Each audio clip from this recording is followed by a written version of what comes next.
Bonjour tout le monde, dans cette capsule vidéo, je vais vous faire une démonstration du théorème central limite et de son interprétation. Donc d'abord, à quoi sert le théorème central limite? Le théorème central limite nous sert à répondre à deux questions. La première question étant, si je prends un échantillon dans une population, est-ce que l'échantillon va représenter correctement les paramètres de ma population? Et la deuxième question étant, si oui, à quel point est-ce que je peux faire confiance à mon échantillon? Le théorème central limite nous permet de répondre à ces deux questions. Donc d'abord, pour vous démontrer le théorème central limite, laissez-moi vous présenter une population que l'on connaît. Vous avez ici une population de 877, donc n est égal à 877, joueurs de baseball. Les joueurs de baseball, collectivement, ont un salaire moyen de 4,51 millions de dollars. Si je pige un échantillon à partir de cette population, la question à laquelle je veux répondre, c'est est-ce que mon échantillon devrait me donner une moyenne également de 4,51 millions de dollars? Pour faire de l'inférence statistique, on aurait effectivement besoin que oui. Donc, faisons la démonstration ensemble, pigeons un échantillon de cette population et regardons le salaire moyen que l'on obtient. Je vais ici piger un échantillon de 50 observations. Notez bien que pour que le théorème central limite s'applique, vous avez besoin d'avoir des échantillons d'au moins 30 observations. Donc voilà, on a tiré un échantillon. Et l'échantillon de 50 joueurs de baseball qu'on a tiré ici, on a trouvé une moyenne, X bar, donc la moyenne de mon échantillon, à 3,971. Qu'est-ce que ça implique, ça? Ça implique que mon échantillon a sous-estimé la valeur de la population. Vous allez peut-être me dire, par contre, que c'est peut-être un hasard. Si j'avais tiré un échantillon différent, peut-être que j'aurais effectivement retrouvé le 4,51 millions de dollars. Donc faisons ça, tirons un deuxième échantillon. Le deuxième échantillon que nous avons tiré, ici, a une moyenne de 4,2 millions de dollars. Une fois de plus, mon échantillon a sous-estimé la moyenne de la population. Est-ce que ça va être le cas à chaque fois? Est-ce qu'à chaque fois que je vais tirer un échantillon de ma population, est-ce que je vais systématiquement sous-estimer la population? Pour se convaincre et vérifier cette question-là, eh bien, au lieu de tirer un ou deux échantillons, tirons-en 5000. Donc, j'ai déjà deux échantillons. J'ai maintenant 1002 échantillons. Chaque point ici représente un échantillon et une moyenne associée. Donc, nous avons 1002 échantillons, 2002 échantillons, 3002 échantillons, 4002 échantillons, 5002 échantillons. Excellent. Qu'est-ce qu'on remarque? On remarque que parfois, mes échantillons vont surestimer la moyenne de la population. Donc, parfois, j'ai des échantillons qui vont me donner des moyennes salariales très élevées, beaucoup plus élevées que 4,51 millions. Et parfois, je vais trouver des échantillons qui vont me donner des moyennes salariales beaucoup plus faibles que 4,51 millions de dollars.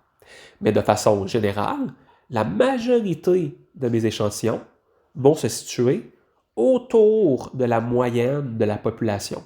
Plus souvent qu'autrement, les moyennes estimées vont être environ égales à 4,51 millions de dollars. En fait, même si on avait fait la moyenne de tous nos échantillons. Donc, si on avait pris, par exemple, notre premier échantillon, notre deuxième échantillon, et qu'à chaque fois on avait calculé leur moyenne, et qu'on avait fait ça pour nos 5002 échantillons, et qu'ensuite on avait fait la moyenne des moyennes, appelons ça X bar majuscule, eh bien X bar majuscule ici nous donne 4,53 millions de dollars, ce qui est très très proche du 4,51 millions de la population. Autrement dit, en moyenne, nos échantillons devraient avoir la même moyenne que la population. Et ça, c'est un résultat qui est intéressant. Non seulement on devrait avoir des moyennes d'échantillons qui sont proches de celles de la population, mais en plus de ça, le théorème central limite fait apparaître une courbe qu'on appelle la loi normale. Et cette loi normale-là, elle est particulièrement importante en statistique.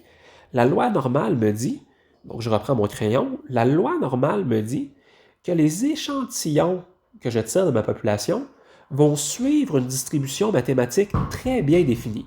Elles vont suivre une loi normale qui va être centrée autour de la moyenne et distribuée avec un écart type.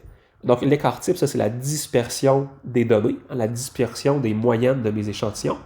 Et la dispersion va être égale à l'écart type des données dans la population, c'est-à-dire ici 6,334, divisé par la racine du nombre d'observations que j'ai dans mes échantillons. Donc, qu'est-ce que ça veut dire, ça, implicitement? Ce que ça veut dire essentiellement, quand on essaie de l'interpréter, c'est que plus que mes données sont dispersées dans ma population, c'est-à-dire que j'ai des gens qui ont un très grand salaire, des gens qui ont un très petit salaire, quand les données sont très dispersées, eh bien, les échantillons que je vais tirer de la population vont aussi être très dispersés.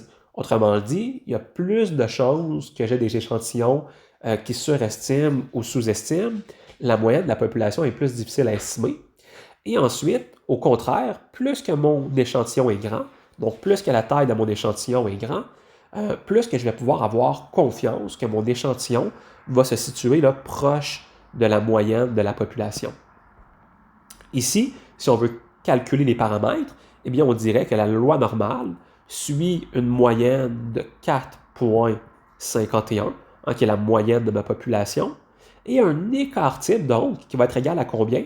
Un écart type qui va être égal à 6,334 divisé par la racine du nombre d'observations que j'ai dans mon échantillon, ici étant 50. Donc voilà, on connaît maintenant les paramètres de la loi normale qui vont représenter et qui vont décrire le comportement de mes échantillons. Ce comportement-là est très important et on va y revenir dans la prochaine capsule parce que la loi normale, elle a des caractéristiques qui sont très bien définies. Pour conclure sur le théorème central-limite, donc, la façon dont vous pouvez l'interpréter. Qu'est-ce qu'elle me dit, le théorème central-limite? Il me dit d'abord que lorsque je pige un échantillon à travers une population, eh bien, de façon générale, je peux lui faire confiance. Habituellement, mes échantillons vont avoir des moyennes qui vont être proches de la population. Donc ça, c'est le premier résultat. Le deuxième résultat qu'on en conclut, c'est que lorsque je pige un échantillon à partir d'une population, mon échantillon ne sera pas parfait.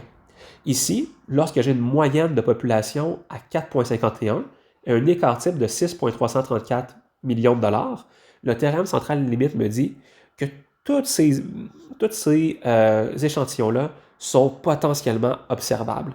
Il y a donc un risque. Un risque que parfois je sous-estime la population et que parfois je la surestime. Dans la prochaine capsule vidéo, nous allons voir qu'on est capable de quantifier avec des pourcentages ce risque-là.